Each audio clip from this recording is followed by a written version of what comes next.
বহু মানুষ আমার দিকে তাকিয়েছিল যে ওই লোকটা যেন নতি স্বীকার না করে, সে যেন মাথাটা নত না করে। আমি তীব্রভাবে ওই সময়টায় এটাকে একটা চাপ অনুভব করেছি। অন্য কোনো কিছুকে এতটা চাপ আমি অনুভব করিনি।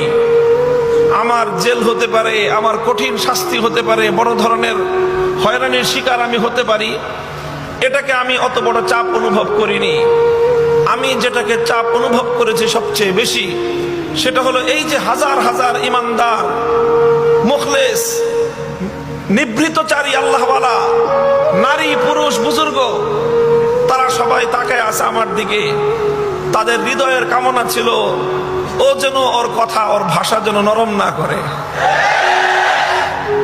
এই জিনিসটা আমি অনুভব করেছিলাম। তখন আমি একটা শপথ করেছিলাম, জীবন যেতে পারে, হকের কথা বলেছি, এই কথা আমি প্রত্যাহার করব না। চেতনা ছিল আমার একটাই,